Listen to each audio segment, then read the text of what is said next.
Hello दोस्तों, इस video में समझेंगे भारत में प्राकृतिक वनस्पतियाँ या वन के बारे में देखेंगे। इसके अंतर्गत जो पढ़ा जाता है पर्वतीय वन, ज्वारीय या मैंग्रोव वन, कटीली वन, उष्णकटिबंधीय सदाबहार वन और मानसूनी वन। इस टॉपिक से प्रत्येक एग्जाम में क्वेश्चन 1 से 2 क्वेश्चन इसमें रहता है। आइए देख लेते हैं, मैप में पहले समझ लेते हैं। और इससे पहले आपका 30 क्लास ख़त्म हो चुका ज्योग्राफी का और ये 31वां क्लास है। अंतिम की ओर ज्योग्राफी चल रहे हैं। शुरू से देखते आइए हिमालय चैप्टर से और यहाँ तक पहुँचिए। और साथ में इसमें महत्वपूर्ण ऑब्जेक्टिव प्रश्न लिया गया है जो कि यूपीपीएससी, बीपीएससी चाहे और भी एग्जाम में पूछा गया है। आइए देखते हैं क्वेश्चन। देखिए, ये आपका जो भारत का मैप है, ये प्राकृतिक वनस्पतियाँ कहाँ जहाँ जहाँ जो कलर है डिनोट कर दिया गया है। देखिए, आपका जो रेड वाला है, ये रेड वाला जो देख रहे हैं, ये रेड वाला ये आपका पर्वतीय वन है। ठीक है, पर्वत का क्षेत्र है। ये सब आप हिमालय वाला रेंज पढ़ चुके हैं तो पर्वत वाला क्षेत्र है, समझ गए, पर्वत वाला क्षेत्र है। ये आपका जो नीला कलर दिखाई दे रहा है, नीला कलर तो आपका ये है मानसूनी वन, समझ गए। मानसूनी या पतझड़ वाले वन बोलते हैं या उष्णकटिबंधीय मानसून वन बोलते हैं, समझ गए। या पर्णपाती यानी कि साल में एक बार पतिया अपना यानी कि जो पेड़ है पत्तियाँ गिरा देती है, नीला वाला। ठीक है, चलिए आइए जो वाइट वाला जो देख रहे हैं, वाइट वाला यहाँ पे वाइट वाला है, ये आपका कटीली वन है यानी कि झाड़िया वाला है। कटीली ये राजस्थान वाला क्षेत्र है। ये आपका इंदौर से लेके आंध्र प्रदेश का करनौल जिला तक ये है, समझ गए। तो ये नीला वाला टोप दिया है बीच में, लेकिन ये सब क्षेत्र जो है गुजरात वाला क्षेत्र है। यहाँ पर झाड़ियाँ देखिए, गुजरात राजस्थान वाला क्षेत्र है ये। और बीच में जो दिया गया है ये आपका मध्य प्रदेश से यानी कि इंदौर शहर से लेके यानी करनौल आपका आंध्र प्रदेश तक है, समझ गए। और ये सदाबहार वन का ये कलर है। देखिए, सदाबहार वन का जहाँ जहाँ पाया गया जाता है ये ऐसा कलर यूज कर दिया गया है, सदाबहार वन। ठीक है, यानी कि अरुणाचल प्रदेश छोड़कर नीचे जितना देख रहे हैं राज्य, नागालैंड हो चाहे मणिपुर, त्रिपुरा, असम, मेघालय, ये सब किसके अंतर्गत आता है? सदाबहार वन के अंतर्गत आता है। आपका जो पश्चिमी घाट है, साइलेंट वैली बोलते हैं, सदाबहार वन का उदाहरण है, समझ गए। इसमें क्वेश्चन पूछा जाता है बहुत तरह का। देखिएगा, यूपीपीएससी चाहे यूपीएससी मिलान चिन्ह करने वाला दे देगा। जैसे महोगनी किस क्षेत्र में आता है, सखुआ किस क्षेत्र में आता है, शीशम किस क्षेत्र में आता है, आम का पेड़ किस पतझड़ वाले वन में आता है, ये सब क्वेश्चन पूछा है। चंदन का लकड़ी पूछ देता है, समझ गए। इसके बारे में देखेंगे, समझ गए, कहाँ कौन सा प्रक्रिया है। ये आप समझ गए होंगे मैप से। ये आपका अंडमान निकोबार द्वीप समूह है और ये आपका पश्चिम में लक्षद्वीप है। ठीक है, चलिए आगे देख लेते हैं। और ये ब्लैक वाला जो देख रहे हैं, ब्लैक वाला, इसका नाम है ज्वारीय वन। यानी कि जब बंगाल की खाड़ी हो चाहे अरब सागर हो, तो बंगाल की खाड़ी में ज़्यादातर देखिएगा चक्रवात आता है। तो इस जो ब्लैक वाला क्षेत्र है ये ज्वारीय वन है। इस यानी कि ज्वारीय वन का जो पेड़ होता है ज़्यादा लंबा नहीं होता, लेकिन जड़ बहुत मजबूत होता है, बहुत ही कठोर होता है। यानी कि जो तटवर्ती इलाका में जो राज्य है, जो शहर है, जो गाँव बसा हुआ एरिया सब है, उसको यानी कि ज्वारीय जो ज्वार उठता है तो उसको रोकने के लिए काम आता है, यानी कि चक्रवात को रोकने के लिए काम आ जाता है। इसलिए लेकिन ज़्यादातर देखिएगा हुगली नदी के किनारे काट दिया गया है, लेकिन ये शहर को रक्षा करता है, समझ गए। चलिए आगे देख लेते हैं। देखिए, भारत में प्राकृतिक वनस्पतियाँ, भारत की वन या फॉरेस्ट के बारे में देखेंगे। चलिए एक एक करके समझ लीजिएगा, आपका इसी से क्वेश्चन आपका बनता है। भारत में अधिक वर्षा वाले क्षेत्रों में उष्णकटिबंधीय वर्षा वन पाया जाता है। यानी कि जहाँ पर अधिक वर्षा होता है वहाँ पे उष्णकटिबंधीय वर्षा वन पाया जाता है। और कम वर्षा वाले क्षेत्रों में कटीले वन और झाड़ियाँ पाई जाती है। स्वाभाविक बात है, जहाँ पर वर्षा कम होगा वहाँ कटीला झाड़ी पाया जाएगा और जहाँ पर ज़्यादा वर्षा होगा उष्णकटिबंधीय वर्षा वन पाया जाता है। जैसे राजस्थान एवं प्रायद्वीपीय पठार का जो अंदर का भाग है, यानी कि राजस्थान का क्षेत्र और प्रायद्वीपीय पठार का जो अंदर का भाग है, उसमें 70 सेंटीमीटर से भी कम वर्षा पाया जाता है, समझ गए। 70 सेंटीमीटर से भी कम वर्षा पाया जाता है। दक्षिण पश्चिम मानसून की अरब सागर की शाखा पश्चिम घाट के पश्चिमी जो तट है, समझ गए, पश्चिमी तट है और पश्चिमी तटीय मैदान पर 250 सेंटीमीटर से भी अधिक वर्षा करती है। यानी कि जो पश्चिमी घाट का है, यहाँ पे पश्चिमी तट और पश्चिमी जो तटीय मैदान है वहाँ पे 250 सेंटीमीटर से भी अधिक वर्षा करती है, जिसके चलते इन क्षेत्रों में सदाबहार वन या उष्णकटिबंधीय वर्षा वन का विकास बहुत ज़्यादा हुआ है। साथ ही साथ तमिलनाडु के कोरोमंडल तट पर वर्षा वन पाया जाता है, क्योंकि कोरोमंडल तट पर अधिक वर्षा उत्तर पूर्वी मानसून के द्वारा उत्तर पूर्वी मानसून के द्वारा आता है। अगर आप नहीं देखे हैं ये सब मानसून वाला चैप्टर तो पहले देख के आइए, उसके बाद इस चैप्टर में हाथ लगाइए। समझ गए, मैंने आपको सब के सब बता दिए डिटेल के साथ। आइए देख लेते हैं। तो उत्तर पूर्वी मानसून जो आती है तो यहाँ पे कोरोमंडल तट पर वर्षा होती है, और दक्षिण पश्चिम जो मानसून आती है मालाबार तट पर वर्षा करती है। ये तो पढ़ चुके हैं आप। कोरोमंडल तट पर मैदानी क्षेत्र है क्योंकि यहाँ पर वनों को काट दिया गया है और वहाँ पे जो मैदान बना दिया है, खेती गृहस्थी वहाँ पर होता है। तो कोरोमंडल तट पर मैदानी क्षेत्र है क्योंकि यहाँ पर वनों को काट दिया गया है और इसी के लिए मैदान बना दिया गया है। इसीलिए जितनी वनों की सघनता पश्चिमी घाट के पश्चिमी तटीय मैदान पर दिखाई देता है, उतनी जो सघनता है कोरोमंडल तट पर दिखाई नहीं देता। यानी कि पूर्वी वाला काट दिया गया है ज़्यादा। समझ गए। पश्चिमी वाला वहाँ पे जैसे केरल में साइलेंट वैली देखिएगा, पश्चिमी घाट काफ़ी हरा भरा है। समझ गए, क्योंकि यहाँ पर कृषि का मैदान बना दिया गया है पूर्वी तट पर। अब समझ में आ गया। चलिए आगे देख लेते हैं। पश्चिमी घाट के पश्चिमी ढाल एवं तटीय मैदान पर वर्षा वन पाया जाता है। ठीक है, बल्कि पश्चिमी घाट के पूर्वी ढाल यानी कि देखिए आप समझ गए। देखिए जैसे मैं पश्चिमी घाट के पश्चिमी ढाल हो गया, यानी कि पश्चिमी घाट का पश्चिमी ढाल हो गया। ठीक है, और पश्चिमी तटीय मैदान पर वर्षा वन पाया जाता है। बल्कि पश्चिमी घाट के पूर्वी ढाल, यानी कि पश्चिमी घाट है ना, उसका पूर्वी ढाल आगे यानी कि पूर्व की तरफ जो निकला हुआ है। ठीक है, यानी कि पूर्वी ढाल पर पठारी भाग के भीतरी क्षेत्रों में, यानी कि अंदर वाला क्षेत्रों में कटीली वन एवं झाड़ियाँ पाई जाती है। यानी कि अंदर वाला क्षेत्र में जब दक्षिण पश्चिम मानसून आती है तो पश्चिमी घाट पर वर्षा होती है, लेकिन उसका जो पूर्वी जो ढाल है तो वहाँ पर सूखा क्षेत्र पड़ जाता है, यानी कि वृष्टि छाया प्रदेश पड़ जाता है। इसलिए वहाँ पे ज़्यादा वर्षा नहीं हो पाता है क्योंकि वहाँ पे कटीला वन पाया जाता है। अगर वर्षा नहीं होगा तो कटीला सूखा पड़ जाएगा, वो पत्तियाँ जो होता है कांट में परिवर्तित पड़ जाता है। समझ गए, क्योंकि यहाँ 70 सेंटीमीटर से भी कम वार्षिक वर्षा होती है। ऐसा पश्चिमी ढाल के पूर्वी ढाल पर वृष्टि छाया प्रदेश का विकास हो गया है। पश्चिमी घाट के पश्चिमी ढाल पर तो खूब वर्षा होती है, लेकिन जैसे ही पश्चिमी घाट को पार करके पूरब की ओर गुजरती है तो वर्षा की मात्रा अचानक घट जाती है। यानी कि पूरब की तरफ बढ़ती है तो वर्षा की मात्रा अचानक घट जाती है, क्योंकि पश्चिमी ढाल का जो पर्वत है ऊंचा है और उस पार नहीं जा पाता, इसी पार वर्षा हो जाता है और वृष्टि छाया प्रदेश का विकास हो गया है। इस वृष्टि छाया प्रदेश से महाराष्ट्र के विदर्भ क्षेत्र, तेलंगाना हो गया, कर्नाटक, आंध्र प्रदेश के क्षेत्र में कटीली वन और झाड़ियाँ पाई जाती है, क्योंकि यहाँ जल पर्याप्त मात्रा में नहीं है। समझ गए। आगे देख लेते हैं।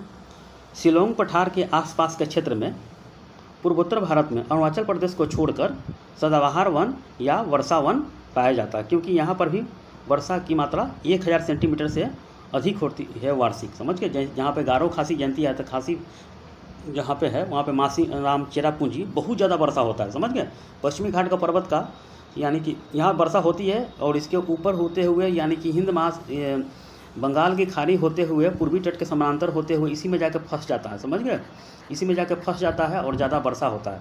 फिर जाके आगे बढ़ता था, आसाम में ब्रह्मपुत्र घाटी फंस जाता है, फिर आगे होते हुए यानी कि हिमालय के शिवालिक श्रेणी में होते हुए जाते, अब तो पढ़ चुके हैं, हिमालय की श्रेणी होते हुए दिल्ली पहुंच जाती है, फिर इधर का वर्षा पहुंचता है, वहाँ पर वर्षा बहुत ज़्यादा होता है। ये तो पढ़ चुके हैं। समझ गए। चलिए आगे देख लेते हैं। भारत में उष्णकटिबंधीय यानी कि भारत उष्णकटिबंधीय क्षेत्र में है, इसीलिए यहाँ हर जंगल उष्णकटिबंधीय क्षेत्र में आता है। भारत में निम्नलिखित वर्षा वन पाए जाते हैं जो इस प्रकार हैं। चलिए देख लेते हैं कौन कौन वर्षा वन है। ये सब अक्सर एग्जाम में पीटी के साथ मेंस में भी लिखने को दे देता है। चलिए देख लेते हैं।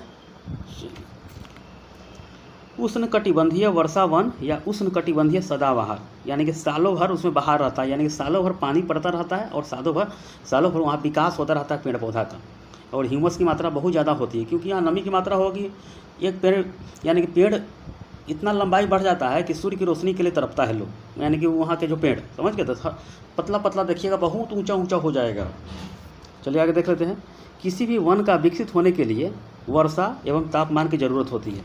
जिन क्षेत्रों में तापमान अधिक पाए जाते हैं और वार्षिक वर्षा 200 सेंटीमीटर से अधिक होती है, उन क्षेत्रों को उष्णकटिबंधीय वर्षा वन बोलते हैं। ये परिभाषा पूछ लेता है एग्जाम में। यहाँ का तापमान 22 डिग्री से लेकर 23 डिग्री सेल्सियस रहता है। यहाँ पेड़ की अनेक किस्में पाई जाती है। ऐसे क्षेत्र में सही प्रकार की वनस्पतियाँ निकलती है। इन क्षेत्रों में पानी की कोई कमी नहीं होती है, जिस कारण यहाँ पेड़ ज़्यादा निकल जाते हैं, लेकिन इन्हें धूप की कमी हो जाती है, क्योंकि हर एक पेड़ अपना तुलना करते हुए ऊपर निकलता है कि मुझे धूप चाहिए, मुझे धूप चाहिए। समझ गए। धूप तो उसी को मिलेगा जो सबसे लंबा होगा, इसीलिए यहाँ की वनस्पति बहुत तेज़ी से वृद्धि करता है, यानी कि बहुत तेज़ी से ऊपर भागेगा। यहाँ के पेड़ पतले, लंबे और सघन होते हैं। उनकी लकड़ियाँ कठोर होती है। इनको ज़्यादा वर्षा की ज़रूरत होती है। समझ गए, 200 सेंटीमीटर से अधिक वर्षा विषुवत रेखा पर ही देखने को मिलता है, इसीलिए सदाबहार वन ज़्यादातर विषुवत रेखा पर ही देखने को मिलता है। आगे देख लेते हैं। इसके अलावा जहाँ सबसे ज़्यादा वर्षा होता है वहाँ वन देखने को ज़्यादा मिलता है। वर्षा वन में साल के 12 महीना में कुछ कुछ अंतराल पर वर्षा होता ही रहता है, क्योंकि सालों भर वर्षा वहाँ पे होता ही रहता है, इसीलिए यहाँ वन काफ़ी हरे भरे होते हैं। परिणाम स्वरूप वृक्ष अपना पत्तियाँ को नहीं गिरने देती है, इसीलिए वर्षा वन को सदाबहार वन बोलते हैं, कहते हैं। समझ गए। भारत में वर्षा वन मुख्य रूप से 4 क्षेत्रों में देखने को मिलता है। कौन कौन से? तो आपका पश्चिमी घाट हो गया, ठीक है, पश्चिमी घाट हो गया, और पश्चिमी ढाल एवं पश्चिमी तटीय मैदान हो गया। तराई क्षेत्र, हिमालय का जो तराई क्षेत्र साइड से निकला हुआ है वहाँ पर देख लीजिएगा। अरुणाचल प्रदेश को छोड़कर पूर्वोत्तर भारत यानी कि शिलोंग पठार एवं आसपास का क्षेत्र। उसके बाद चौथा में है अंडमान निकोबार द्वीप समूह का क्षेत्र है। समझ गए, 4 क्षेत्रों में देखने को मिलता है सदाबहार वन। यहाँ पत्तियाँ यानी कि पानी का दिक्कत नहीं होता है, क्योंकि सालों भर यहाँ वर्षा होता ही रहता है। चलिए, इतना समझ में आ गया। जहाँ से 200 सेंटीमीटर से अधिक वर्षा होती है वहीं भी यह सब वन देखने को मिलता है। तो भारत में 4 क्षेत्र हो गया, पश्चिमी घाट का पश्चिमी ढाल हो गया, और पश्चिमी तटीय मैदान हो गया, हिमालय का तराई क्षेत्र हो गया, अरुणाचल प्रदेश को छोड़कर पूर्वोत्तर भारत यानी कि शिलोंग पठार और आसपास का क्षेत्र है। उसके बाद अंडमान निकोबार द्वीप समूह का क्षेत्र है, यहाँ पे वर्षा होती रहती है और सदाबहार वन यहाँ पाया जाता है। आगे देख लेते हैं इसका विशेषताएँ क्या है। देखिए, इसका विशेषताएँ देख लेते हैं। इनकी वृक्ष बहुत ही बड़े बड़े होते हैं, जैसे पश्चिमी घाट पूर्वी भारत का क्षेत्र। समझ गए, इसकी जो वृक्ष है बड़े लंबे लंबे होता है। यहाँ के महत्वपूर्ण लंबे लंबे वृक्ष होते हैं, जैसे में देखिए कौन कौन सा पेड़ है पूछ लेगा। उष्णकटिबंधीय सदाबहार वन का उदाहरण कौन कौन से है, एग्जाम में 4 ऑप्शन दे देगा। देखिए, आबनूस, महोगनी, रोजवुड, नारियल, तार, बांस, रबर, सिनोकोना, ये सब है उष्णकटिबंधीय सदाबहार वन का ये सब पेड़ है। समझ गए, ये सब याद करके रखिएगा, बार बार देखिएगा, आपको समझ में आ जाएगा। तो खुद से नोट्स बनाइए, आपको समझ में आ जाएगा। समझ गए, इसका यहाँ का जो पेड़ है बहुत लंबा लंबा होता है। पश्चिमी घाट और पूर्वी भारत का क्षेत्र में बहुत ज़्यादा लंबा लंबा पेड़ होता है। यहाँ पर जीवों और वनस्पतियों की विविधता पाई जाती है, यानी कि जीव तरह तरह के जीव मिलेगा, सांप से लेकर बिच्छू, हर प्रकार के यहाँ पर जीव मिलेगा। शेर हो, जानवर हो, हाथी हो, हर तरह की यहाँ पर जानवर विविधता पाई जाएगा। तरह तरह के पेड़ यहाँ पर मिलेगा। यहाँ लंबे वृक्ष, बहुत ही सघन वन जिसमें सूर्य का प्रकाश भी प्रवेश नहीं करता है। समझ गए, बहुत लंबा लंबा पेड़ जाएगा, बहुत लंबा लंबा जंगल, यानी कि घना घना है। जल्दी यानी कि पेड़ कौन काटेगा इसमें, देखिएगा जल्दी कटाएगा ही नहीं, क्योंकि इतना घना है। यानी कि आपका जो कुल्हाड़ी, इसमें कुल्हाड़ी चलेगा ही नहीं, इतना मतलब घना है ये। वर्षा वन जैविक यानी कि जैव विविधता के भंडार होता है, यानी कि जैविक विविधता के भंडार होता है। यहाँ के मिट्टी में ह्यूमस की मात्रा बहुत ज़्यादा होती है। समझ गए, ह्यूमस की मात्रा यानी कि वर्षा हुआ, पेड़ जमा फिर से आगे की तरफ हुआ, यानी कि सघन होता है, यानी कि ह्यूमस की मात्रा बहुत ज़्यादा हुआ, यानी कि गीला जगह, नमी वाला जगह, जिस कारण यहाँ नए नए पौधे जमकर इस वन को और घना कर देते हैं। वर्षा वन की लकड़ियाँ बहुत ही कठोर होती है और सीमित होती है। इनका इमारती प्रयोग नहीं होता है, यानी फर्नीचर नहीं बनता है। बांस का कहीं कहीं यूज होता है, क्योंकि यहाँ का जो लकड़ियाँ होती है कठोर होती है और सीमित होती है, क्योंकि बहुत ऊंचा ऊंचा होता है और ज़्यादा यूज नहीं हो पाता है। आगे देख लेते हैं। अब वर्षा वन की आर्थिक उपयोगिता बहुत ही सीमित है, क्योंकि यहाँ के वृक्ष बहुत ही कठोर होते हैं, बहुत ही लंबे होते हैं और सघन भी होते हैं, जिससे वहाँ पर काटने में समस्या होती है। यानी कि पेड़ कटाएगा ही नहीं और पतला पतला बहुत ऊँचा ही जाएगा। समझ गए, जो नोट में है देखिए, अंडमान निकोबार द्वीप समूह के नज़दीक समुद्र है, यानी कि अंडमान निकोबार द्वीप समूह भारत का ये हो गया। इसके यहाँ पर द्वीप है और चारों बगल समुद्र घेरा हुआ, यानी कि बंगाल की खाड़ी है, इधर नीचे हिंद महासागर है। समझ गए, हिंद महासागर क्षेत्र है ये, तो ये चारों बगल से घिरा हुआ है। ये यहाँ पे समुद्री हवाएं वहाँ की आर्द्रता से, यानी कि जो ह्यूमस से लिप्त होती है, यानी कि ऊपर से नमी वाला क्षेत्र बहुत ज़्यादा होता है। जैसे ही समुद्री हवाएं चोटी से टकराती, यानी कि यहाँ पर जो पर्वत सब है यहाँ चोटी से टकराती है, तो वहाँ पर साल भर वर्षा होती रहती है। द्वीपीय जलवायु को समुद्री जलवायु बोलते हैं। जैसे न्यूजीलैंड में साल भर होता है, यहाँ की ऑस्ट्रेलिया के बगल में है ये, वहाँ पर साल भर वर्षा होता रहता है। आगे देख लेते हैं। दूसरा है उष्णकटिबंधीय पर्णपाती वन या मानसूनी या पतझड़ वाले वन या उष्णकटिबंधीय मानसून वन बोलते हैं इसे। समझ गए, ज़्यादातर देखने को भारत में मिलेगा यही। इस प्रकार के वनों का विकास वहाँ होता है जहाँ पर 100 सेंटीमीटर से लेकर 200 सेंटीमीटर से वर्षा कम होती है। उष्णकटिबंधीय सदाबहार वन में क्या देखे थे कि 200 सेंटीमीटर से ज़्यादा वर्षा होती है, लेकिन इसमें क्या है, उष्णकटिबंधीय पर्णपाती वन में यहाँ पे है 100 सेंटीमीटर से लेकर 200 सेंटीमीटर से के बीच में होती है और यहाँ का तापमान 25 डिग्री सेल्सियस होता है, जिस कारण यहाँ गर्मी बहुत ज़्यादा पड़ती है, यानी कम पड़ जाता है। समझ गए। भारत में सबसे अधिक जो क्षेत्र है पतझड़ वन देखने को मिलता रहता है। इसमें पतझड़ का जो मौसम होता है एक साथ आ जाता है और इसमें विराम देखने को मिल जाता है, क्योंकि देखिए इसमें जो पतझड़ का मौसम है यानी कि जितना भी इसका पेड़ पौधा है सब के, जैसे में ये जो क्षेत्र है आपका, जिसमें शीशम हो गया, साल हो गया, सागौन हो गया, सखुआ हो गया, आम हो गया, आंवला हो गया, चंदन का लकड़ी हो गया, ये सब का एक ही जैसा बीमार यानी कि विराम होगा, क्योंकि सब अपना पत्तियाँ एक ही बार गिरा देगा, क्योंकि साल में इसका जो वार्षिक वर्षा जो होता है 100 से लेकर 200 सेंटीमीटर के बीच में, तो यहाँ पे सब पत्ता एक ही बार गिरा देगा, फिर से यह पनप जाएगा। इसे पर्णपाती यानी कि पत्ता गिरा देती है। समझ गए, यही होता है। इसमें पतझड़ का मौसम एक साथ आ जाता है, इसमें विराम देखने को मिल जाता है। इस प्रकार के वनों का आर्थिक दोहन बहुत ही ज़्यादा होता है। समझ गए, इसका आर्थिक दोहन बहुत ज़्यादा होता है। जैसे शीशम का जो पलंग है, कुर्सी है, टेबल है, सब बनता है। इन वन के वृक्षों की लकड़ी मुलायम और मजबूत, बहुत ज़्यादा मजबूत होती है। जैसे शीशम, जामुन, आम, साल, आंवला, चंदन, सागवान, महुआ, ये सब मानसूनी वन की वृक्ष है। पतझड़ वाले वन या मानसूनी वन मुख्य रूप से भारत में 2 क्षेत्रों में पाए जाते हैं। कौन कौन क्षेत्र देख लीजिए। उत्तर भारत के मैदान में मुख्य रूप से उत्तर प्रदेश और बिहार के क्षेत्र में, और मध्य प्रदेश से लेकर तमिलनाडु तक पूरे पठारी क्षेत्र में ये सब पाया जाता है। उत्तर प्रदेश बिहार में यानी कि सब पेड़ एक ही बार पत्तियाँ गिरा देगा, फिर से पनप जाएगा। समझ गए, यहाँ की लकड़ी बहुत ही मजबूत होती है और यहाँ के जो उपयोग बहुत ज़्यादा होता है। चलिए आगे देख लेते हैं और नोट में देख लीजिए। वृष्टि छाया प्रदेश को छोड़कर यहाँ कटीली झाड़ियाँ पाई जाती हैं। चलिए आगे देख लेते हैं। इसका विशेषता क्या है, यहाँ की लकड़ियाँ काफ़ी मुलायम होती है, इसीलिए इसका आर्थिक दोहन और आर्थिक उपयोगिता काफ़ी ज़्यादा होता है। चंदन का लकड़ी मुख्य रूप से कर्नाटक और नीलगिरी क्षेत्र में पाया जाता है और इसकी काफ़ी उपयोगिता होती है। सागौन की लकड़ी बहुत दिनों तक पानी में रखने पर भी सड़ती नहीं रहती। देखिए अंग्रेज़ों के ज़माना का जो पुल बना हुआ है, देखिएगा पानी में 100-200 साल से भी पुल कितना जगह देखिएगा, अभी सड़ा ही नहीं है। यह काफ़ी मुलायम होती है लेकिन कठोर नहीं होती है। समझ गए, काफ़ी मुलायम होती है लेकिन कठोर नहीं होती है। सागौन में दीमक नहीं लगती है, लेकिन आम और शीशम में दीमक लग जाती है। इसी से सब क्वेश्चन आपको दे देगा। अब खत्म हो चुका है। तीसरा में देख लेते हैं आप उष्णकटिबंधीय शुष्क वन या कटीले या झाड़िया वन देख लेते हैं। जैसे राजस्थान वाला क्षेत्र है कटीली झाड़िया वाला, ये सब देख लेते हैं। इन वनस्पतियों का विकास उस क्षेत्र में होता है जहां वर्षा 70 से लेकर 100 सेंटीमीटर के बीच में होता है। 200 सेंटीमीटर देख लिए क्या, सदाबहार वन। 100 से लेकर 200 के बीच में पर्णपाती वन हो गया। और तीसरा में क्या है, कटीले वन या झाड़िया है, शुष्क पर्णपाती हो गया। तो 70 से लेकर 100 सेंटीमीटर के बीच में होता है। समझ गए। यहाँ के पेड़ घना ना होकर विरल होता है। सॉरी, ये गलत टाइपिंग है। यानी कि घना ना होकर विरल होता है, यानी कि विरल अलग अलग कुछ दूरी पर होता है। समझ गए। और पेड़ों के बीच खास दूरियां पाई जाती है। इन क्षेत्रों में विशाल आकार वाले जानवरों के लिए यह वन अच्छा होता है। जैसे शेर हो गया, ऊँट हो गया, कछुआ की अनेक प्रजाति यहाँ पे पाई जाती है। इन क्षेत्रों में कटीले वन और झाड़ियाँ पाई जाती है।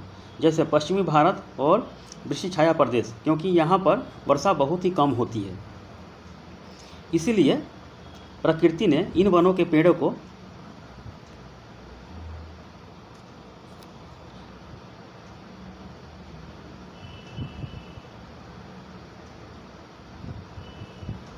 देखिए इन वनों के पेड़ों को कांटों में परिवर्तित कर दिया है। सॉरी, टाइपिंग गलत हो गया है। इन वनों के पेड़ों को, उनकी पत्तियों को कांटों में परिवर्तित कर दिया गया है। समझ गए, यहाँ की जो वर्षा बहुत कम होगा तो यहाँ पे पत्ती अगर कांटों में परिवर्तित कर देता है, क्योंकि वहाँ पे वाष्पीकृत ना हो सके, अगर वाष्पीकृत कर देगा पेड़ ही नहीं उगेगा, तो वो पत्तियाँ जो है कांटा का ही रूप धारण कर लेती है, क्योंकि वाष्पीकृत ही ना हो। समझ गए, ताकि इसका वाष्पीकरण कम हो सके या न हो सके, वृक्ष अपने आप को रक्षा कर सके और कोई जानवर इसे खा ना सके।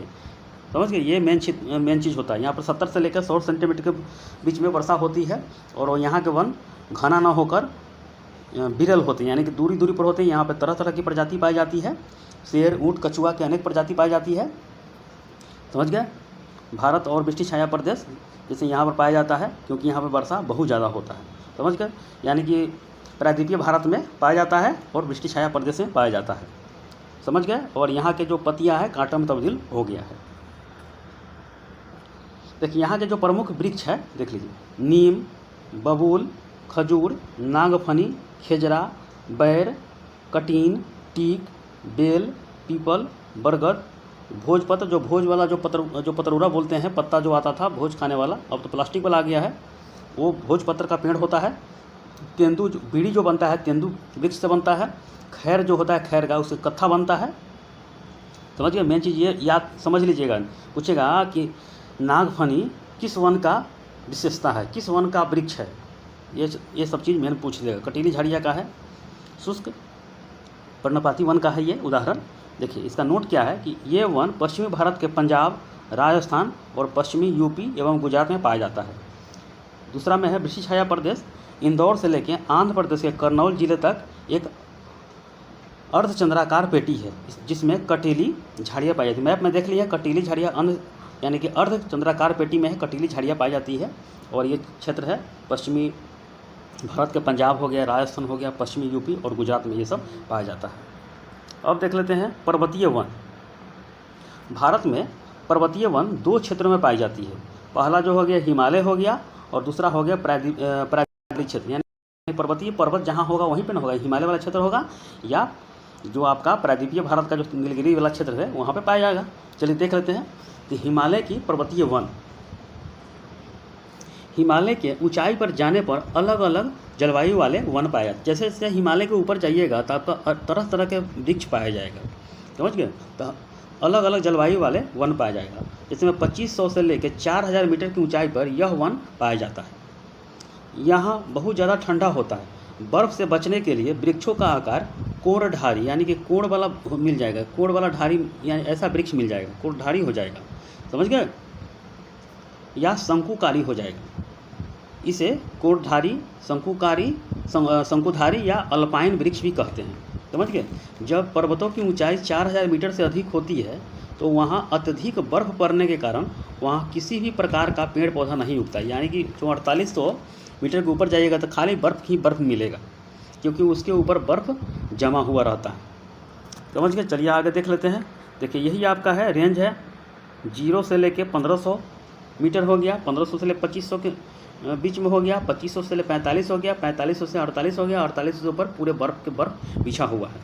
तो देख लेते हैं कौन से क्षेत्र में, यानी कि कौन से क्षेत्र में कितना कौन सा वन पाया जाता है। आइए देख लेते हैं कौन सा वृक्ष पाया जाता है, देख लेते हैं। देखिए 0 से लेके 1500 मीटर, समझिए 0 से लेके 1500 मीटर, 0 से लेके 1500 मीटर सदाबहार वन एवं पतझड़ वाले वन दोनों पाया जाता है। यानी कि तराई क्षेत्र में मिश्रित वन पाया जाता है, तराई क्षेत्र में। समझ गए, नेपाल वाला जो क्षेत्र है, किशनगंज बिहार वाला क्षेत्र है, ये सब तराई वाला क्षेत्र में यानी मिश्रित वन पाया जाता है। 1500 से लेके 2500, 1500 से लेके 2500 आपका हो गया शीतोष्ण चौड़ी पत्ती वाले वन पाया जाता है। 1500 से लेके 2500 मीटर ऊपर जाइएगा तो शीतोष्ण चौड़ी पत्ती वाले वन पाया जाएगा। 2500 से लेकर 4500 मीटर के बीच में जाइएगा वहाँ पे तो कोणधारी वन हो जाएगा, कोणधारी वन हो जाएगा, इस प्रकार हो जाएगा, कोणधारी वन हो जाएगा। और 4500 से लेकर 4800 मीटर के बीच में जाइएगा तो टुंड्रा वन हो जाएगा, टुंड्रा। समझ गए, और 4800 से ऊपर जाइएगा तो बर्फ़ ही बर्फ़ मिलेगा, वहाँ पेड़ पौधा नहीं मिलेगा। आगे देख लेते हैं, 1500 से लेकर 2500 मीटर के बीच शीतोष्ण चौड़ी पत्ती वाले वन पाया जाता है। देखिए इसके अंतर्गत क्या होता है कि इसका जो वनस्पति है ओफ, बर्च, मैपिल नामक वनस्पतियाँ यहाँ पर पाई जाती है। कौन सा? ओफ, बर्च, मैपिल नामक वनस्पतियाँ पाई जाती है। देवदार का वृक्ष मुख्य रूप से हिमाचल प्रदेश में पाया जाता है। याद कर लीजिएगा, पूछा जा चुका है एग्जाम SSC में। देवदार का वृक्ष मुख्य रूप से हिमाचल प्रदेश में पाया जाता है। पश्चिम हिमालय के 3 राज्य अर्थात उत्तराखंड, हिमाचल प्रदेश और जम्मू कश्मीर के शीतोष्ण जलवायु की पेटी में देवदार, ओक, मैपिल, बर्च, महफिल ये सब पाया जाता है। समझ गए? तो देवदार याद कर लीजिएगा, ओक, मैपिल, बर्च ये चारों याद कर लीजिए क्योंकि पूछा जा चुका है एग्जाम में। अब देखते हैं 2500 से लेकर 4500 मीटर के बीच कोणधारी वन। तो 2500 से लेकर 4500 मीटर के बीच कोणधारी वन पाया जाता है। कोणधारी वन का जो प्रमुख वृक्ष है ब्लू पाइन, सनोवर, फर, चीर, स्प्रच पाया जाता है। समझ गए? ब्लू पाइन, सनोवर, फर, चीर, स्प्रच पाया जाता है। 4500 से लेकर 4800 मीटर के बीच टुंड्रा वनस्पति पाया जाता है। इसमें जो वृक्ष होता है यानी कि जो छोटा छोटा मिलेगा आपको, तो घास मिलेगा, लीचन मिलेगा, काई मिलेगा। 4800 से ऊपर है, यहाँ पे सिर्फ और सिर्फ बर्फ है, वनस्पति नहीं पाया जाता है। अब देख लेते हैं पर्वतीय वाला देख लिए। अब देखते हैं दक्षिण भारत का पर्वतीय वन कौन सा है। यहाँ पे देखिए दक्षिण भारत में पर्वतीय वन मुख्य रूप से नीलगिरी पर्वत, जो नीलगिरी क्षेत्र के जो दक्षिण में अन्नामलाई पर्वत है, अन्नामलाई के दक्षिण में पालनी पहाड़ी है, यानी दक्षिण भारत में पर्वतीय वन 3 जगहों पर पाया जाता है। इन तीनों पहाड़ियों के कुछ कुछ क्षेत्रों में शीतोष्ण वन भी पाए जाते हैं, जिन्हें दक्षिण भारत में सोलास कहते हैं। सोलास इन वनों के मुख्य वृक्ष है। साथ ही साथ लारेल, सिनकोना, मैग्नोलिया भी पाया जाता है। दक्षिण भारत के नीलगिरी पर्वत पर कोणधारी वन नहीं पाया जाता है, क्योंकि दक्षिण भारत में पर्वतों की ऊंचाई जो होती है हिमालय की अपेक्षा काफ़ी कम होती है। कोणधारी वन 2500 से लेकर 4500 मीटर के बीच में पाया जाता है, जबकि पूरी पठारी भाग की औसत ऊंचाई 800 मीटर है। यही कारण है कि दक्षिण भारत में शीतोष्ण वन बहुत ही अधिक पाया जाता है। शीतोष्ण वन यहाँ पर बहुत ज़्यादा पाया जाता है, क्योंकि यहाँ के पर्वत की ऊंचाई काफ़ी कम होती है। देखिए औसत 800 है, कहाँ हुआ हिमालय का 2500 से लेकर 4500 के बीच में है। समझ गए? तो यहाँ पे कोणधारी वन नहीं पाया जाता है। चलिए आगे देख लेते हैं। अब है 5वां में ज्वारीय वन या डेल्टा वन। समझ लेते हैं। भारत में तटीय क्षेत्रों में नदियों के डेल्टा क्षेत्र में जो वृक्ष पाया जाता है वह डेल्टाई वन या ज्वारीय वन कहलाता है। जैसे गंगा ब्रह्मपुत्र का डेल्टा, महानदी का डेल्टा, गोदावरी और कृष्णा का डेल्टा एवं कावेरी नदी का डेल्टा। ये सब बारे में थोड़ा थोड़ा पढ़ लीजिए, मेन चीज़ यही फोकस करना है। देखिए ज़्यादातर ज्वारीय वन पूर्वी तट पर ही पाया जाता है, लेकिन पश्चिम में है गुजरात में भी ज्वारीय वन पाया जाता है। नदियों के डेल्टा क्षेत्र का तट काफ़ी नीचे होता है। नदियों का जो डेल्टा क्षेत्र होता है जहाँ पे पानी गिरती है वो काफ़ी कम होता है। समझ गए? नीचे होता है, डेल्टा क्षेत्र काफ़ी नीचे होता है, समुद्र तल के बराबर होता है। इसके परिणाम स्वरूप समुद्र का खारा जल है डेल्टा क्षेत्रों में प्रवेश कर जाता है, जिस कारण डेल्टा क्षेत्र की वनस्पति या समुद्र के खार जल में डूबी हुई रहती है। पूर्वी जो घाट की नदियाँ हैं वो डेल्टा बनाती है और पश्चिमी घाट की नदियाँ हैं एस्चुरी बनाती है। इसकी मुख्य विशेषता यह है कि इसका जो छाल होता है क्षारीय होता है, लकड़ी काफ़ी कठोर होती है, इसके वृक्ष काफ़ी ऊंचे नहीं होते हैं। समझ गए? इन वनों में मैंग्रोव नामक वनस्पति की उत्पत्ति बहुत ज़्यादा होती है, इसीलिए इन्हें मैंग्रोव वन कहते हैं। इसकी प्रमुख वनस्पतियाँ हैं मैंग्रोव, सुंदरी, कैसूरीना, फोनिक्स। तो पूछता है एग्जाम में कि सुंदरी नामक वृक्ष कहाँ पाया जाता है, तो आपको पश्चिम बंगाल में पाया जाता है, कलकत्ता में पाया जाता है। भारत में मैंग्रोव वन मुख्यतः 5 क्षेत्रों में पाया जाता है। कौन सा 5 है? देखिए गुजरात तट हो गया, भारत में गुजरात जो वन है यानी कि मैंग्रोव वन गुजरात तट पर पाया जाता है। उसके बाद गंगा ब्रह्मपुत्र डेल्टा पढ़ लेते हैं। देखिए दुनिया का सबसे बड़ा डेल्टा हो जाएगा कौन सा है? तो गंगा ब्रह्मपुत्र डेल्टा है, लेकिन इस डेल्टा का अधिकांश भाग बांग्लादेश में पड़ता है। यही कारण है कि इस डेल्टा पर पाए जाने वाले मैंग्रोव वन जो क्षेत्र है भारत में कम है, यानी गंगा ब्रह्मपुत्र डेल्टा में सुंदरी नामक वृक्षों की बहुलता पाई जाती है, इसीलिए यहाँ के मैंग्रोव वन को हम सुंदर वन भी कहते हैं। सुंदर वन का थोड़ा सा भाग भारत के हुगली नदी के साथ साथ पाया जाता है। पश्चिम बंगाल में सुंदर वन में बंगाल टाइगर यहाँ पे पाया जाता है। अब देखते हैं महानदी का डेल्टा जो है उड़ीसा में पड़ता है, गोदावरी और कृष्णा का डेल्टा है आंध्र प्रदेश में पड़ता है, और कावेरी नदी का डेल्टा जो है तमिलनाडु में यहाँ पर पेड़ पौधा कुछ कुछ पाया जाता है। समझ गए? चलिए आगे देख लेते हैं। इसका जो विशेषता है मैंग्रोव वन तटीय परिस्थिति का महत्वपूर्ण अंग है, क्योंकि मैंग्रोव वन सुनामी और चक्रवात से बहुत ही सुरक्षा करता है। अनेक जलीय जीव जंतु या समुद्री जीव अपनी प्रारंभिक नर्सरी जो है का विकास इसी यानी मैंग्रोव वन में करते हैं। यानी कोई बच्चा जन्म लिया किसी जानवर का तो इसी क्षेत्र में अपना विकास करता है, प्रारंभिक नर्सरी बोलता है ये। ये सब यूपीएससी में आपको ऐसे ही ऑप्शन बना कर दे देगा। यूपीपीएससी में, बीपीएससी में एग्जाम में देखिएगा तो प्रारंभिक नर्सरी कहाँ करता है, तो मैंग्रोव वन में ही करता है, ऐसे ही क्वेश्चन आपको देता है। ठीक है, अर्थात मैंग्रोव वन अपने समुद्री जीव के लिए प्रारंभिक नर्सरी का काम करती है। इसलिए सरकार द्वारा मैंग्रोव वनों को बचाने की सुरक्षा प्रदान किया जा रहा है और उनके क्षेत्रफल को बढ़ाने का विकास किया जा रहा है, ताकि कोई भी सुनामी चक्रवात आए तो उसे रोक सके और राज्यों को भी सुरक्षा प्रदान करे। समझ गए, आपका ये सब मेन चीज़ है, आपको बार बार देखिएगा, आपका सब के सब क्लियर हो जाएगा। अब छठा में है मरुस्थलीय वन, थोड़ा थोड़ा देख लेते हैं इसमें।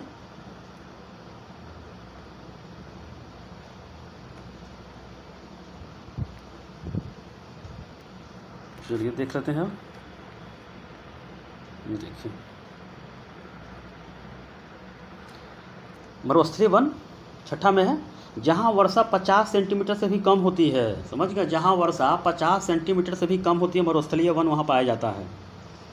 ये ज़्यादातर वन जो है राजस्थान क्षेत्र में देखने को मिलता है, क्योंकि यहाँ पे कांटा बहुत ज़्यादा पाया जाता है, कांटा वाला वृक्ष पाया जाता है। दलदलीय वन, इस क्षेत्र में दलदली मिट्टी पाई जाती है। यहाँ की लकड़ियाँ बहुत ही मजबूत और कठोर होती है। यहाँ के पेड़ मध्यम साइज के होते हैं। यह दूर से सदाबहार वन की तरह दिखते हैं, लेकिन मध्यम क्रम के यानी कि वृक्ष होते हैं यहाँ पे। यहाँ बहुत ही घना होता है। नाव बनाने के लिए इसी लकड़ी का यानी कि वन का लकड़ी का प्रयोग किया जाता है।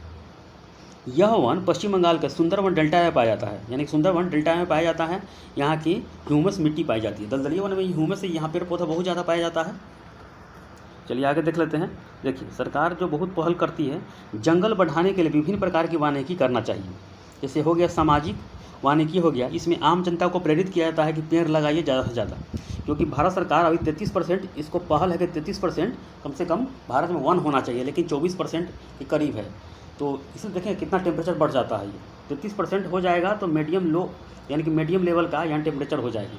तो ज़्यादा से ज़्यादा लोग अपना पहल कर रहा है, सरकार भी पहल कर रहा है, आम लोग भी जिसमें जो जुड़ा हुआ है प्राकृतिक रूप से, वो सब अपना पहल कर करके पेड़ पौधा रोड किनारे हो, अपने दरवाजे पर हो, खेत में लगा रहे हैं। तो सामाजिक वानिकी होता है ये। अब देखते हैं कृषि वानिकी क्या होता है। कृषि के साथ साथ जंगल भी यानी कि विधिपूर्वक रोपित कर दोनों की उपज लेकर आय में बढ़ाना भी है, इसे बोलते हैं इको फैमिली बोलते हैं। तो कृषि वानिकी यानी कृषि के साथ साथ जंगल लगाना। सामुदायिक वानिकी होता है, इसे कृत्रिम जंगल कहते हैं। इसमें सरकार के यानी कि सरकार समुदाय के लोगों को लेकर यानी कि सरकारी ज़मीन को चिन्हित कर जंगल लगवाती है। यानी कि सरकार जो है अपना जो जहाँ पे सूखा क्षेत्र है वहाँ पे सरकार ज़मीन लेकर लोगों से यानी कि लोगों से अपना वहाँ पे जंगल लगवाती है और लोगों को ही उसी लोगों को रखवाली करने की जिम्मेदारी देती है। अब एक है आपका फर्न वानिकी, किसानों को निःशुल्क पौधा उपलब्ध कराती है, जहाँ प्रयोग व्यापारिक महत्व और औषधि के लिए किया जा सके। शहर वानिकी क्या है कि शहरों के यानी कि शहरों के अगल बगल और सार्वजनिक भूमि जैसे हरित पट्टी, सड़कों के डिवाइडर, पार्क, औद्योगिक और व्यापारिक स्थलों पर वृक्ष लगाना और उसका प्रबंधन करना। और प्रबंधन जो शहरी वानिकी के अंतर्गत आता है और प्रदूषण को भी रोक सके। देखिए प्रदूषण क्या होता है, ध्वनि प्रदूषण क्या होता है। मान लीजिए आपका घर है ये, ठीक है, और आपका बीच बीच रोड जा रहा है, तो घर के आगे अगर 5 पेड़ लगा देते हैं, समझ गए, पेड़, तो जितना है रात के समय में आपका चाहे दिन में हो, अगर इसका जो गाड़ी का सीटी कोई मारता है तो सारा का सारा पेड़ एब्जॉर्ब कर लेगा। आपके घर में सीटी बहुत यानी कि न के बराबर सुनाई देगा। समझ गए, जितना प्रदूषण होगा रोड के बगल में सबके प्रदूषण ये सोख लेगा। पेड़ में इतना ताकत होता है। अगर वर्षा हो रहा है, अगर मान लीजिए आपके शहर आपके गांव से नदी गुजर रही है तो भूस्खलन भी नहीं होगा, क्योंकि मिट्टी के जड़ को पकड़ कर रखता है पेड़। इसलिए पेड़ ज़्यादा से ज़्यादा लगाना चाहिए। पेड़ नुकसान नहीं करता, आपको ऑक्सीजन देगा, तो आप उसका कार्य कीजिए। तो ये सरकार बहुत ज़्यादा पहल कर है, 33% भारत को चाहिए पेड़ लगाने के लिए। चलिए आगे देख लेते हैं। देखिए महत्वपूर्ण जो क्वेश्चन है कैसे पूछा जाता है, मैंने पीडीएफ बना दिया है, देखिए इसलिए टिक लग गया है सब में। देखिए कुनैन सिनोकोना जो पादप के किस भाग से प्राकृतिक रूप से पाई जाती है, तो कुनैन वाला देख लिए हैं, ठीक है, सिनोकोना वाला। चलिए अब देख लेते हैं जो सिनोकोना वाला कहाँ पाया जाता है, तो उष्णकटिबंधीय सदाबहार वन या वर्षा वन में पाया जाता है। तो इसका छाल से प्राप्त किया जाता है, यानी कि छाल के रूप में पाया जाता है। भारत में शंकुधारी वन जो पाया जाता है कहाँ पे, तो हिमालय क्षेत्र में पाया जाता है। चलिए आगे देख लेते हैं। भारत में उष्णकटिबंधीय सदाबहार वन कहाँ पाया जाता है, तो आपका केरल में साइलेंट वैली है, पश्चिमी घाट का है, और दक्षिण पश्चिम जो मानसून आती है तो केरल के मालाबार तट से टकराती है, तो बहुत ज़्यादा पेड़ पौधा देखिएगा, तरह तरह के जीव देखिएगा यहाँ पर। आगे देख लेते हैं। अब क्वेश्चन है भारत में उपयुक्त पारिस्थितिक संतुलन बनाए रखने के लिए वनों का न्यूनतम कितना परसेंट जो वन चाहिए भूमि क्षेत्र में कितना चाहिए? 33% है ये। देखिए अगला क्वेश्चन है, यदि पृथ्वी पर पाई जाने वाली वनस्पतियाँ पेड़ पौधे समाप्त हो जाए तो किस गैस की कमी होगी? यो सारा का सारा पेड़ काट देगा, पेड़ काट ही रहा है तो ऑक्सीजन की कमी हो जाएगी, लोग स्वतः ही मरते चले जाएंगे, कोई इसको रोकने वाला नहीं, क्योंकि ऑक्सीजन से लोग जिंदा रहता है, यानी कि हर जीव यहाँ पे जिंदा है, नहीं रहेगा तो सब के सब खत्म हो जाएगा यहाँ। निम्नलिखित वृक्षों में से कौन सा पर्यावरणीय संकट माना जाता है? तो यूकैलिप्टस, ये बड़े डेंजर होता है, जिस पेड़ पर रहेगा उसी को स्वाहा कर देगा ये, यानी कि उसका रस चूस लेगा, पानी मिलेगा ये खा जाएगा, खाद मिलेगा ये खा लेगा। भारत के निम्न राज्यों में से किसमें सागौन के वन पाए जाते हैं? तो ये मध्य प्रदेश में पाया जाता है। देखिए यूपीपीएससी 2012 में पूछा गया है, ये आपका 2001 में यूपीपीएससी में पूछा गया है। देखिए सब पूछा गया है ये। आगे देख लेते हैं, प्राकृतिक वनस्पतियों से क्या तात्पर्य है? पौधों और वृक्षों का ऐसा समूह जिसमें लंबे समय से शोषित नहीं किया गया हो, यानी कि शोषित मतलब कि उसको काटा नहीं गया हो, यानी कि प्राकृतिक जो वनस्पति है सदाबहार वन में देखिए घना घना हुआ, काफ़ी घना घना, उसे कुल्हाड़ी भी नहीं चलेगा, समझ गए, इसलिए यह बी ऑप्शन हो गया आपका। भारत के सबसे बड़े क्षेत्र में फैले हुए वन कौन से हैं? तो उष्णकटिबंधीय पर्णपाती वन, यानी कि जो मानसून वाला जो वन है भारत के बहुत सारे क्षेत्र में फैला हुआ, जैसे जो साल में अपना पत्तियाँ गिरा लेती है, शीशम हो गया, साल हो गया, सागौन, सखुआ, आम, आंवला, चंदन, ये सब है, ये सब पत्तियाँ गिरा लेती है, फिर वर्षा का समय आता है, वर्षा के बाद फिर से अपना पत्तियाँ उगा लेती है। अगला क्वेश्चन है, सामाजिक जो वानिकी में प्रयुक्त बहुउद्देशीय वृक्ष का एक उदाहरण है तो खेजड़ी है, यानी सरकार के द्वारा, समाज के द्वारा ये सब खेजड़ी वृक्ष बहुत ज़्यादा रोपा जाता है। भारत में मैंग्रोव वन, ज्वारीय जो वन है वनस्पति मुख्य रूप से पाई जाती है, तो आपका सुंदरवन में पाया जाता है, समझ गया। सर्वाधिक टीक जो वुड है, लकड़ी है, कहाँ पाई जाती है? तो मध्य प्रदेश में पाई जाती है। देखिए ये सब पूछा गया है, एसएससी 2010 में पूछा गया है।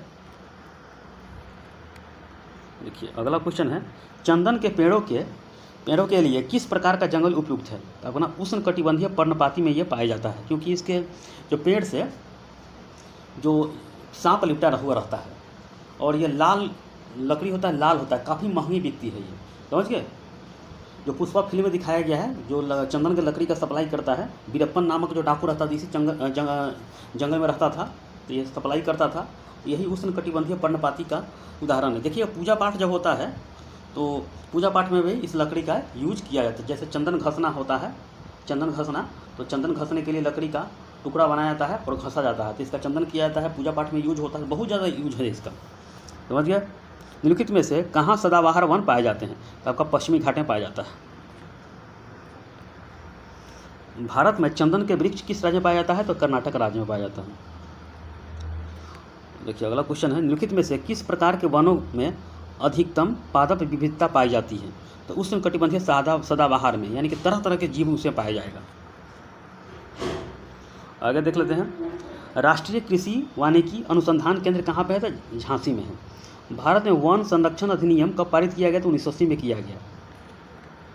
भारत में वन्य जीव संरक्षण अधिनियम किस वर्ष लागू किया गया? तो 1972 में किया गया। मैं आपको सब के सब वन जो राष्ट्रीय उद्यान हो गया, वन्य जीव संरक्षण हो गया, हॉट स्पॉट हो गया, सब के सब आगे बताऊंगा। स्टैटिक का ये पार्ट हो जाता है, पहले इसको खत्म, जैसे मिट्टी वाला क्षेत्र खत्म कर देंगे, कृषि वाला क्षेत्र खत्म कर देंगे, धीरे धीरे करके आपका ज्योग्राफी खत्म ही हो जाएगा।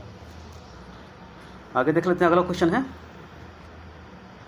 निम्नलिखित नेशनल पार्कों में से किस एक की जलवायु उष्णकटिबंधीय से उपोष्ण, शीतोष्ण और आर्कटिक तक परिवर्तित होती रहती है? समझ गया, आईएएस प्री में पूछा गया 2015 में, तो नामदफा में, समझ गया। नामदफा यह कहाँ पे है आपका? तो आपका है अरुणाचल प्रदेश में है। देखिए ये सब स्टैटिक है, यानी कि 1 लाइनर वाला है, आप पढ़ लीजिएगा, मैं आपको नोट्स दे दूँगा। भारत में प्रमुख वनस्पति जो है पतझड़ वन में पाया जाता है। दलदली या ज्वार भाटा क्षेत्रों में पाए जाने वालों को क्या कहते हैं? मैंग्रोव वन कहते हैं। ये सब पढ़ लीजिएगा, आपको दे दूंगा।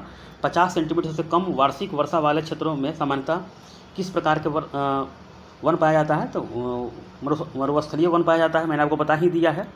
तो आप ये सब पढ़ लीजिएगा। देखिए अगर आप स्क्रीनशॉट काटना चाहते हैं या लिखना चाहते हैं लिख लीजिए। देखिए मैंने आपको सब के सब बता दिया है, ठीक है। देखिए सब का सब है, देखिए सब का सब मैं आपको बता दिया हूँ। जैसे मैं चंदन की लकड़ी कर्नाटक में है, सर्वाधिक जो वर्षा है उष्ण पतझड़ वन पाया जाता है जो सर्वाधिक क्षेत्र पर, देखिए और भी है यहाँ पे क्वेश्चन मिल जाएगा।